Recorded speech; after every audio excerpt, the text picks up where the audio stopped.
আসসালামু আলাইকুম প্রিয় দর্শক, অন্য মঞ্চের আলোচনায় আপনাদের সকলকে আমন্ত্রণ জানাচ্ছি। নমস্কার, আমি তরুণ ঘোষ। আমাদের বাংলাদেশের স্বরাষ্ট্রমন্ত্রী সালাউদ্দিন সাহেব তিনি যতই দাবি করুন না বাংলাদেশ শান্তি শৃঙ্খলার মধ্যে আছে এবং বাংলাদেশ আয়ত্তের মধ্যে আছে, তার দাবি হচ্ছে এইটা।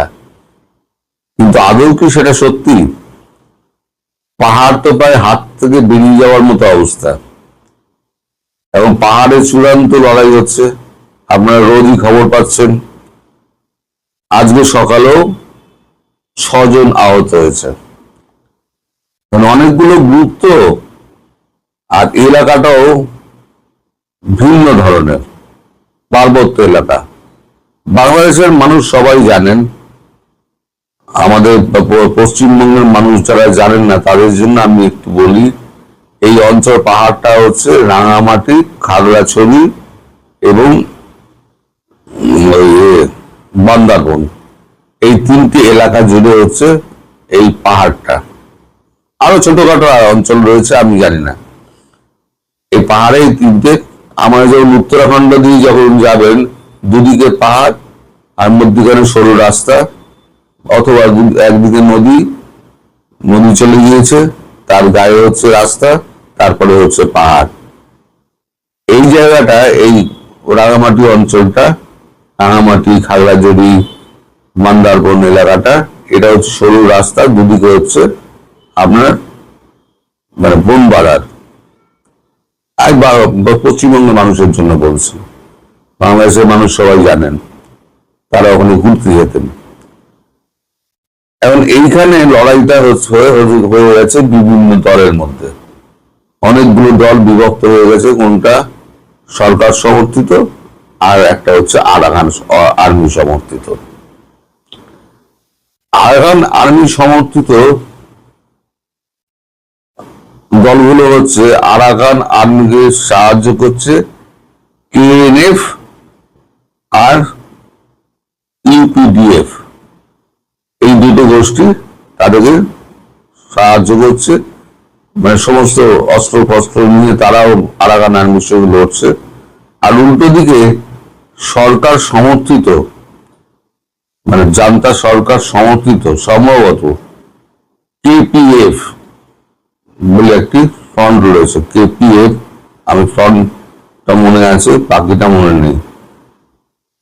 এই তারা এই জান্তা সরকারের হয়ে তারা ওখানে লড়ছে, পিছনে জান্তা সরকার রয়েছে। তারাই এয়ার স্ট্রাইকটা করেছিল এবং আবার এয়ার স্ট্রাইকটা শুরু হবে বলে শোনা যাচ্ছে।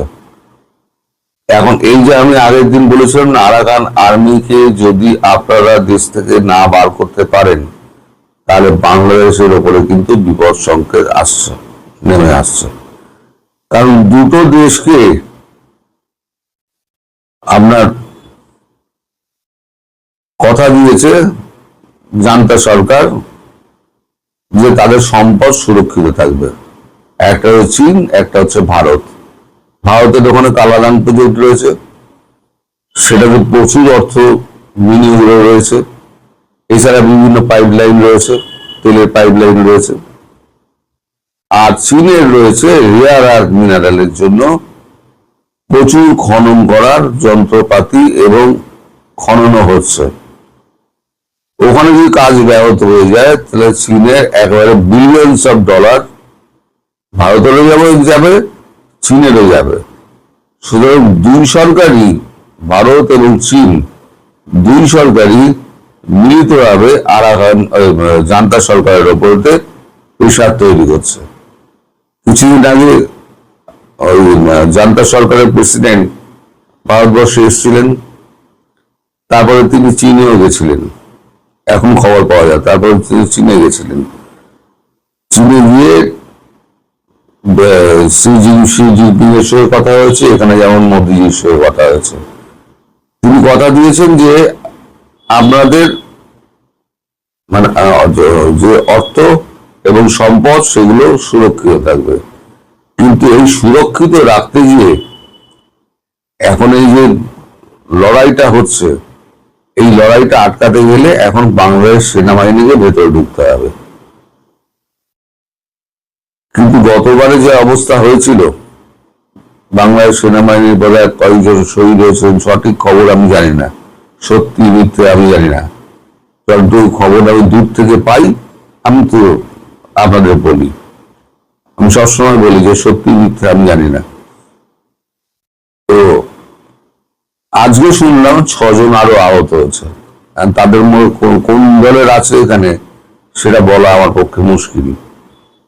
আর আহত যিনি হয়েছিলেন ওই আরাকান আর্মির আঞ্চলিক প্রধান, তিনি চট্টগ্রামে চিকিৎসা নিয়ে এখন ওখান থেকে তিনি ছাড়া পেয়ে উনি তার গোষ্ঠীর সঙ্গে থাইল্যান্ডের কোন একটা বর্ডারে তিনি আশ্রয় নিয়েছেন। বিভিন্ন রাস্তা রয়েছে, তো ওই রাস্তা দিয়ে উনি বেরিয়ে গেছেন। কিন্তু মারপিটটা কিন্তু ক্রমশ বাড়ছে। এখন আগের দিনেই বলেছিলাম যে বাংলাদেশ যদি এইটা আরাকান আর্মিকে আটকাতে না পারে, এখন আরাকান আর্মি এতটাই সাহস হয়ে গিয়েছে, ওই জলকেলির পর তারা কিন্তু ভেতরে ঢুকে মানুষকে শাসাচ্ছে। আর ওখানে যারা বাসিন্দা আছে, পাহাড়ে কিছু বাসিন্দা আছে, আদিবাসী আছে, তারপর সাধারণ মানুষ রয়েছে, তারা এখন পটলা পটলি সমস্ত নিয়ে তারা এখন সমস্ত মেনল্যান্ডে চলে আসছে, মানে পাহাড়ে আর থাকতে পারছে না। আর এরাও করছে কি, এরাও ছেড়ে দিচ্ছে, কারণ সাধারণ নাগরিক মেরে তো লাভ নেই, যত ফাঁকা হয়ে যায় ওদের লড়াই করতে দেওয়ার সুবিধা হবে। আর যারা যাচ্ছে না তাদের ঘরে গিয়ে তাদেরকে বলে আসছে গুলি চলবে, তোমরা এখান দিয়ে বেরিয়ে যাও। ফলে দলে দলে লোক পাহাড় থেকে নেমে আসছে। মোটামুটি পাহাড়টা একেবারে একটা অশান্ত জায়গা হয়ে গিয়েছে। প্রশ্ন হচ্ছে যে এই পাহাড় বাংলাদেশের হাতে কি থাকবে? সালাউদ্দিন সাহেব এই ব্যাপারে কিন্তু কোনো মন্তব্য করেন না। তিনি এমন এমন কথা বলেন যেন বাংলাদেশ স্বর্গরাজ্যে বাস করছে। কিন্তু বাংলাদেশের একটা অঞ্চল যে বাংলাদেশের থেকে বিচ্ছিন্ন হতে চলেছে, সে খবর কি তিনি জনগণকে বলেন? তিনি জনগণকে বলেন না। পুরো আপনারা বলেন না চাপাবাজি, পুরো চাপাবাজির সরকার, শুধু চাপা মেরে যাচ্ছেন। মিথ্যে কথা মিথ্যে কথা মিথ্যে কথা মিথ্যে কথা ঝুড়ি বানিয়ে ফেলছে। এখন এই সমস্যার সমাধান করতে গেলে আন্তর্জাতিক মহলে কথা বলতে হবে, আন্তর্জাতিক মহলে লবি খাটিয়ে তাদের সাহায্য নিতে হবে, মায়ানমার সরকারের উপরে প্রেসার দিতে হবে, আরাকান আর্মির সঙ্গে কথা বলতে হবে। কারণ ওখানে আবার আমেরিকা বলে দিয়েছে আবার ওখানে আরাকান করিডোর চাই। কিন্তু করিডোর চাই বলে দিতে হবে না, করিডোরের অবস্থা তো খুব খারাপ। ওখানে বাংলাদেশে আর্মি ঢুকতেই পারছে না, তা করিডোর দেবে কি করে? চাই বললেই তো হবে না, এখন সেই আমেরিকার সঙ্গে তো কথা তো বলতে হবে। মেন স্টেশনে শুধু কথা বলে তো লাভ নেই, কথা বলতে হবে আমেরিকায় গিয়ে, ওয়াশিংটন ডিসিতে গিয়ে কথা বলতে হবে। একদিন কথা বলতেন তো খলিলুর রহমান, এখন তিনি একটু বিষ নজরে পড়েছেন শোনা যাচ্ছে। সে মনে অনেক দুঃখ টুক্ষ নিয়ে কথাবার্তা বলে, সে বিশেষের কথাবার্তা বলেন না তিনি। তো যাই হোক, এখন তাহলে কথা বলবে কে? সেই কূটনৈতিক বুদ্ধি, সেই অ্যাগ্রেসিভনেস, মানে কথা দাবিয়ে কথা বলা, যেটা একটা সরকারের হয়ে যে দাবিয়ে কথা বলে, হ্যাঁ আমাদের এটা করতে হবে, আমাদের দিতে হবে, এই এলাকা শান্ত করতে হবে, আপনারা সবাই সাহায্য করুন, এইটা বলার মতো কটা লোক বাংলাদেশে আছে? আমার প্রশ্ন হচ্ছে সেইটা। কিন্তু সালাউদ্দিন সাহেব কিন্তু স্বীকার করছেন না যে তার দেশ একটা অংশ হারাতে চলেছে। এখন দেখুন, আপনারাই এখন ভাবুন যে চাপাবাজ সরকার আপনাদের কি অবস্থায় ফেলে দিয়ে গিয়েছে। স্বৈরাচার তো দূর হয়েছে, কিন্তু নতুন করে স্বৈরাচার এসে বসে গিয়ে আপনাদের জীবন সর্বনাশ করে দিয়েছে। একদিকে মূল্যবৃদ্ধি, খাদ্য সংকট, তারপরে তো আপনার কোম্পানি সব বন্ধ, বড় কঠিন দিন আসছে আপনাদের, এটুকু বলতে পারি। সবাই ভালো থাকবেন, সুস্থ থাকবেন এবং আসসালামু সাবধানে আলাইকুম থাকবেন। রহমতুল্লাহি নমস্কার। ওয়া বারাকাতুহু। সম্মানিত দর্শক, বাংলাদেশের জুলাই আগস্ট বিপ্লব নিয়ে কথা বলবো। 2024 সনের জুলাই মাসে যখন বাংলাদেশ সমস্ত রাজপথগুলো উত্তপ্ত ছিল, বাংলাদেশে আনাচে কানাচে টেকনাফ থেকে তেঁতুলিয়া পর্যন্ত অঝরে রক্ত ঝরছিল, ঠিক সেই সময়টাতে একজন সৈনিক হিসেবে, একজন কর্মী হিসেবে, একজন মানুষ হিসেবে আমিও রাজপথে ছিলাম। এবং অন্য যে কোনো মানুষের রাজপথে থাকার যেভাবে গুরুত্ব, আমার উপস্থিতি তার সে কোনো অংশে কম গুরুত্বপূর্ণ ছিল না। আমি আমার মন নিয়েছিলাম, মস্তিষ্ক নিয়েছিলাম, সহায় নিয়েছিলাম, সম্পত্তি নিয়েছিলাম, আমার রাজনৈতিক ক্যারিয়ার নিয়েছিলাম, এবং আমার জীবনটি যে কোনো সময় চলে যেতে পারে এরকম অনিশ্চয়তার মধ্যেও আমি রাজপথে ঘুরে বেরিয়েছি, কথা বলেছি, লিখেছি, এবং জনমত গঠন করা থেকে শুরু করে যারা বিপ্লবী ছিলেন কিংবা রাজনৈতিক যারা নেতৃবৃন্দ ছিলেন তাদের সঙ্গে, প্রায় সবার সঙ্গেই আমার একটা যোগাযোগ ছিল। তো কাজে এই জুলাই বিপ্লব যখন সফল হলো, যে কজন মানুষ বাংলাদেশের সবচেয়ে খুশি ছিলেন আমি তাদেরই একজন। কোনো লেনা দেনা ছিল না, কোনো পাওনা ছিল না, কোনো আশা ছিল না। শুধু এই বিপ্লব সফল হয়েছে, আমি ঘরে উঠে গিয়েছি, আমি আমার আপন কর্মে ব্যস্ত হয়ে পড়েছি। অন্তর্বর্তীকালীন সরকারের জমানাতে কোনো দিন কারো কাছে যায়নি, কাউকে একটা টেলিফোন করিনি, কারো একটা ফোন রিসিভও করিনি, কোনো সুপারিশ করিনি কারোর জন্য, নিজের জন্য তো প্রশ্নই আসে না। আবার একইভাবে যখন তারেক রহমান সাহেব এলেন, সেই সময়টাতে বহু মানুষ বহু চেষ্টা করলো, কত মানুষ ছুটোছুটি করলো। বিএনপির কোনো নেতা বলতে পারবেন না তাদের কারোর সঙ্গে আমার টেলিফোনে যোগাযোগ হয়েছে এই জুলাই আগস্ট বিপ্লবের পরে। তাদের কাছে গিয়েছি, কিছু চেয়েছি, চাওয়ার মতো ভাবসাব করেছি, বা আমার মনের মধ্যে তারা কোনো লোভ লালসা দেখেছেন এ কথা কেউ বলতে পারবে না। শুধুমাত্র জুলাই থাকুক, জুলাই বেঁচে থাকুক, সফল হোক, এই কামনা থেকে আমি আমার আপন কাজ করে চলেছি। 2 বছরের মধ্যে বহু ঘটনা ঘটেছে, আর সে সকল ঘটনার মধ্যে যেগুলো দৃশ্যমান, একটি হলো ইউনূস রেজিমের পতন হয়েছে।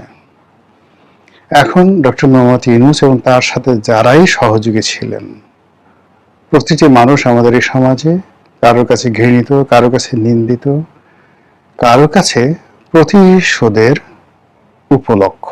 সুযোগ পেলে তারা এই সকল লোকদের উপর প্রতিশোধ চরিতার্থ করবে। কেন করবে, কি করবে সেটা অন্য একটা বিষয়, আমি শুধুমাত্র সিনিয়রগুলো বলছি।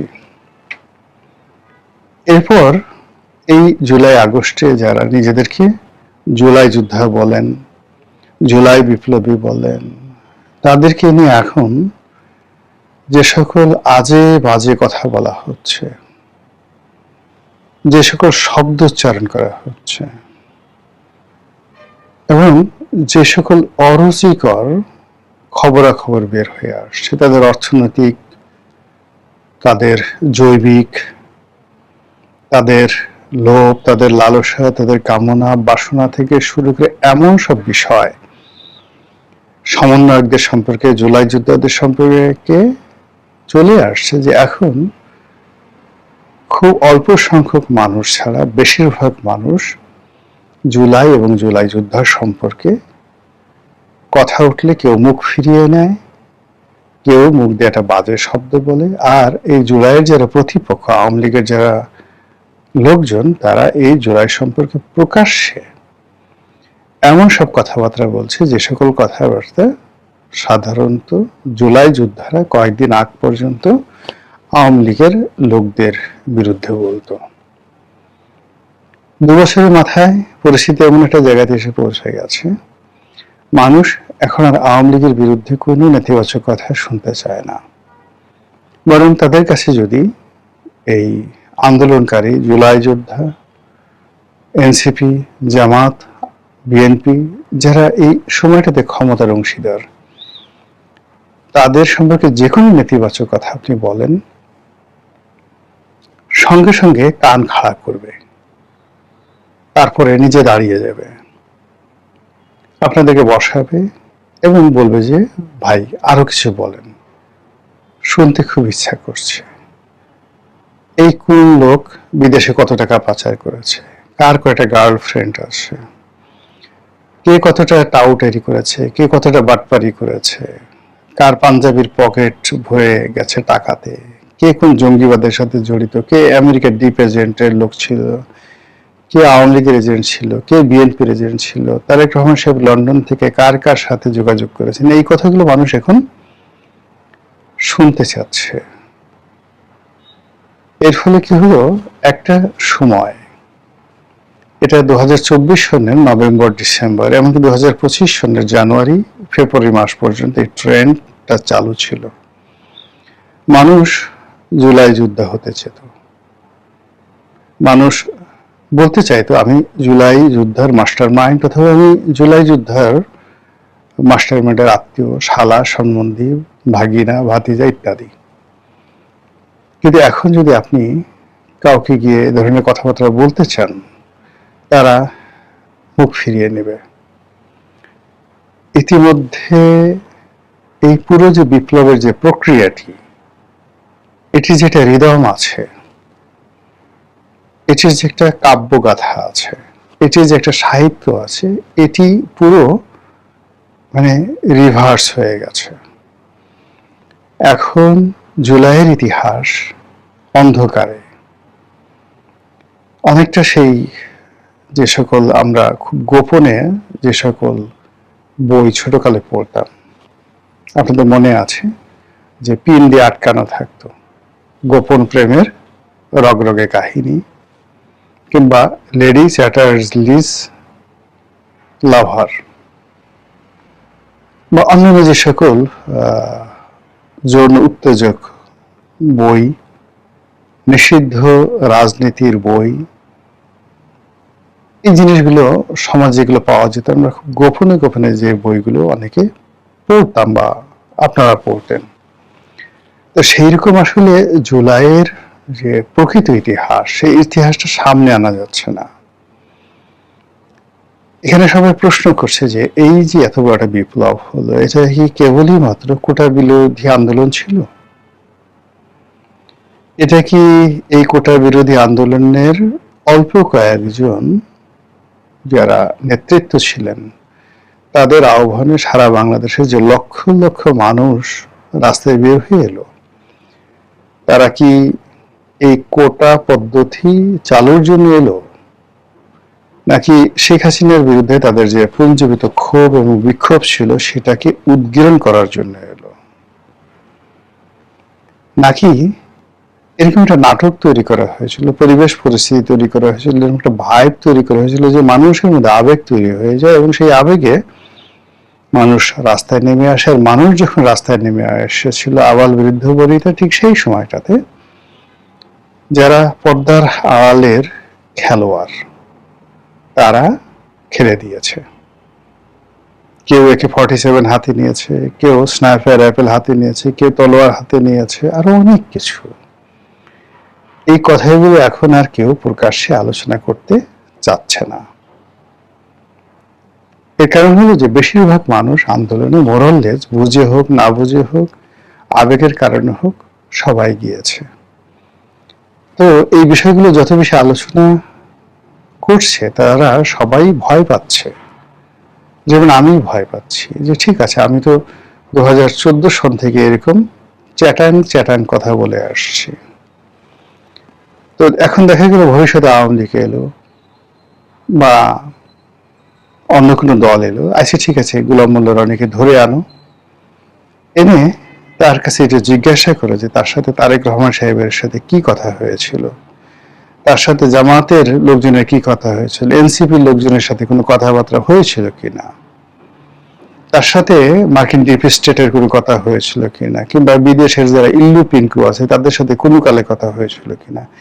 যারা পালিয়ে যাবে তারা তো যাবেনই, কিন্তু যারা দেশে থাকবেন, আমাদের মতো যারা দেশে মরে গেলেও থাকবেন, প্রতিটি মানুষের মধ্যে এই ধরনের একটা ভয় ডিবি অফিসে নিল, ডিজিএফআই অফিসে নিল, নিয়ে এই ধরনের কথাবার্তা প্রশ্ন করলো। এখন ধরেন আপনি কিছু জানেন না, শুধুমাত্র আবেগের বশে আপনি রাস্তায় নেমেছেন, আবেগের বশে অনেক কথা বলেছেন, এবং সেই সকল কথাবার্তা ক্লিপ এগুলো কেন আপনি বলেছেন, আফটার 2 ইয়ার্স 3 ইয়ার্স যদি আপনাকে এগুলো জিজ্ঞাসা করা হয়, আপনি রীতিমতো সোদনা হয়ে যাবেন, বেকুব হয়ে যাবেন। এবং যখন আপনাকে কোনো কর্তৃপক্ষ এভাবে জিজ্ঞাসা করবে, আপনার হাত পা থর করে কাঁপতে থাকবে।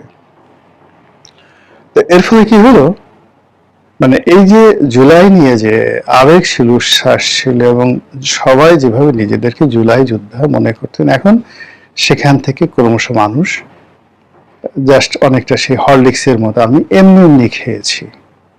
হরলিক্সের একটা বিজ্ঞাপন হতো না, খুব সুন্দর, যে আমি তো এমনি এমনি খাই। কেউ পুষ্টির জন্য খায়, কেউ প্রয়োজনে খায়, কিছু কিছু কিছু মানুষ আছে এমনি এমনি হরলিক্স খায়, ভালো লাগে। আমাদের দেশে কিছু কিছু মানুষ আছে রাস্তায় লোকজন দাঁড়ানো দেখলে তারা দাঁড়ায়, মসজিদে দাঁড়িয়ে নামাজে দাঁড়ায়, কেউ যদি কোনো কারণে একটু কাশিয়ে দেয়, তো যে লোক জীবনে গত 2-3 বছরে কাশিয়ে নেই, সেই দিনও তাকে কাশতে হবেই মসজিদের মধ্যে করে, এরকম একটা কাশি দিতেই হবে। এরপরে নামাজে দাঁড়িয়েছে, সে দেখুন হয়তো অবোধ বালক বালিকা, সে হয়তো কিক করে হেসে দিয়েছে, 80 বছরের বুড়া লোকটির পাশে তাকেও হাসতে হবে। হাসতে হাসতে তার চোখ দিয়ে পানি ঝরঝর করে পড়ে গেছে। ওই যে শিশুকে হেসেছিল সে হয়তো থেমে গেছে, কিন্তু বুড়া আর থামছে না। রাস্তাতে আপনি যাচ্ছেন, হঠাৎ করে দেখা গেল যে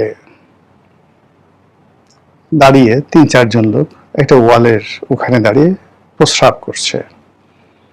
আপনার কোনো দরকার নাই, আপনি গাড়ি থামাবেন, মোটরসাইকেল থামাবেন, বা বাজার সওদা নিয়ে যাচ্ছেন, আপনি ওখানে আপনার প্রস্রাব করতে হবে ঠিক ওই জায়গাতে লাইনে দাঁড়িয়ে।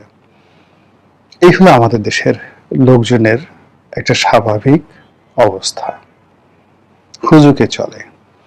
তো জুলাই এবং আগস্টে যে হুজুক সারা বাংলাদেশে চলেছিল, প্রথম দিকে এই হুজুকের দাবিদার হিসেবে আমরা সবাই দাবি করেছি, আর এখন ধীরে ধীরে তার থেকে বের হয়ে আসার চেষ্টা করছি। কারণটা কি? প্রথম কারণ ডক্টর মোহাম্মদ ইউনূসের ব্যর্থতা। দ্বিতীয় কারণ, ওই সময়টিতে আওয়ামী লীগ বিরোধী যে সকল শক্তি ছিল, যাদের প্রতি একটা পাবলিক সেন্টিমেন্ট ছিল, প্রায় সবাই 3 থেকে 4 মাসের মধ্যে চাঁদাবাজি, মাস্তানি, দখলবাজি ইত্যাদি বিভিন্ন কর্মে যে রেকর্ড তৈরি করেছে, সেই রেকর্ডগুলো আওয়ামী লীগ জমানার 17 বছরের সকল রেকর্ডকে পিছনে ফেলে দিয়েছে। ফলে কি হলো, মানুষের মোহ কেটে গেছে, আতঙ্ক ছড়িয়ে পড়েছে। এরপর যেটা হলো যে মানুষের কর্ম, সেই কর্মসংস্থান, অন্ন, বস্ত্র, বাসস্থান, এবং যাকে বলা হয় তাদের যে নিত্য নৈমিত্তিক প্রয়োজন, একই সঙ্গে তার নিরাপত্তা ভাবনা, নিরাপদে নির্বিবাদে চলার গ্যারান্টি, বাঁচার গ্যারান্টি, চিকিৎসার গ্যারান্টি, রাষ্ট্র, সমাজ, সংসারে যে উপকরণগুলো রয়েছে, প্রায় সব কিছু রীতিমতো আবর্জনায় পরিণত হয়েছে। মানুষের স্বপ্ন বিলীন হয়ে গেছে, প্রায় সব ক্ষেত্রে হাহাকার, এবং চারিদিক থেকে শুধু হায়নার চিৎকার। যে সকল কথা শুনছি ভালো লাগছে না, যে সকল দৃশ্য দেখছি একেবারে অপছন্দ। ফলে আগামীকালটি আপনার আমার কেমন যাবে, আগামী বছরটি কেমন যাবে, এই বিষয়ে আমরা কোনো সিদ্ধান্ত নিতে পারছি না।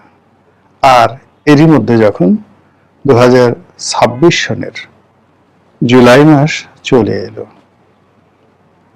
ঠিক সেই সময়টাতে মানুষের ক্রোধ এবং ক্ষোভ কোন পর্যায়ে গিয়ে পৌঁছে গেছে, বাংলাদেশের একজন অত্যন্ত শীর্ষস্থানীয় অভিনেত্রী, প্রয়াত হুমায়ুন আহমেদের স্ত্রী, অনেকের কাছে সমালোচিত, আবার অনেকের কাছে নন্দিত। তার মেধা, তার যোগ্যতা, তারপরে তার রুচি, তার শিল্পমনা, তার অভিনয় দক্ষতা, তার নৃত্য পটীয়সীয়তা, তার বংশমর্যাদা, মানে এইগুলো নিয়ে আপনি একটা স্পট ধরতে পারবেন না। তার একটি অপরাধ, সেটি হলো সে বাবার বয়সী একজন মানুষের প্রেমে পড়েছে, তার সঙ্গে বিয়ে করেছে, তার ঘরণী হয়েছে। এছাড়া আপনি মেহের আফরোজ শাওনকে যদি তার বাবার পরিচয় মোহাম্মদ আলীকে ধরেন, তার মায়ের পরিচয় তহুর আলীকে ধরেন, তার নিজের পরিচয় ধরেন, তার ছাত্র জীবন সবকিছু ধরেন, আপনি এই বাংলায় অহরহ তার পাশে দাঁড়ানোর মতো, এইরকম দাঁড়ানোর মতো রমণী খুঁজে পাবেন না। একমাত্র সেই একজন দুজন তার যারা সহশিল্পী ছিলেন, আমার এই মুহূর্তে মনে আসছে না, বাট মেহের আফরোজ শাওন ইজ অনন্যা সব দিক থেকে। সেই মেহের আফরোজ শাওন জুলাইয়ের পরপরই সে একের পর এক বক্তব্য দিয়ে যাচ্ছে, এবং ইদানিং বক্তব্য দিতে দিতে দিতে দিতে সে ধৈর্য হারিয়ে ফেলেছে। এবং রিসেন্টলি সে এই জুলাই মাসে একদম প্রথম দিকে জুলাই CDI, আপনাদের সবাই জানেন এর অর্থ। তো ছেলেরা বলে, কিন্তু মেয়েদের মুখে এই ধরনের কথা, বিশেষ করে মেহের আফরোজ শাওনের মতো এমন একজন মানে একেবারে প্রথম সারির প্রথম শ্রেণীর শিল্পী, নাট্যকার, লেখক, পরিচালক, এবং বিশেষ করে হুমায়ুন আহমেদের স্ত্রী, বুদ্ধিমতী, সাহসী, তার মুখ থেকে এই ধরনের কথা আসা মানে আপনি বুঝতে পারেন যে এই জুলাইয়ের যোদ্ধা এবং জুলাইয়ের যে ইতিহাস, সেটি এখন কোন পর্যায়ে নেমে এসেছে। সারা বাংলাদেশ তোলপাল চলছে শাওনকে নিয়ে, যে যার মতো গালাগালি করছে। কিন্তু গালাগালি করেন, আপনার ভালো লাগে শাওনকে গালাগালি করতে, আপনি করেন, কিন্তু তার সঙ্গে সঙ্গে শাওন কালে এই কথা বললো, বা শাওনের মতো অন্যান্য হাজার হাজার মানুষ, লাখ লাখ মানুষ এই কথাগুলো যারা বলছে, আপনি তাদেরকে তো টিকিটে পাচ্ছেন না। শাওন দৃশ্যমান, সে সেই কথাগুলো বলেছে, তাই বলছে, কিন্তু তার আগে এরকম ঘটনা তো হওয়ার কথা না। আমরা এত কিছুর পরেও ৭১ মহান মুক্তিযুদ্ধকে মাথায় করে রেখেছি। এমনকি যারা মুক্তিযুদ্ধের পরাজিত শক্তি, তারাও মুক্তিযুদ্ধকে মাথায় করে রাখতে চাচ্ছে, মাথার তাজ বানাতে চাচ্ছে, তারা মুক্তিযোদ্ধা হতে চাচ্ছে, মুক্তিযোদ্ধার ছেলে সন্তান নাতিপুতি হতে চাচ্ছে, মুক্তিযোদ্ধাদের শালক দুলাভাই হতে চাচ্ছে, শিশু মুক্তিযোদ্ধা হতে চাচ্ছে। কিন্তু এখন কয়জন মানুষ জুলাই যুদ্ধ হতে চাচ্ছে? কয়জন মানুষ এখন সমন্বয়ক হতে চাচ্ছে? কয়জন মানুষ সমন্বয়কের শ্যালক দুলাভাই বা জুলাই যোদ্ধার দুলাভাই শ্যালক পিতামাতা হতে চাচ্ছে? এই বিষয়গুলো যদি আপনি মূল্যায়ন করেন, তার সাথে সাথে 2024 সনের জুলাই মাসের সেই রক্তাক্ত দিনগুলি যদি আপনি স্মরণ করেন, বিশ্বাস করেন, আপনি হিসাব মিলাতে পারবেন না। মহান আল্লাহ আমাদের সবাইকে হিদায়াত দান করুন এবং হেফাজত করুন। আসসালামু আলাইকুম ওয়া রাহমাতুল্লাহি ওয়া বারাকাতুহু।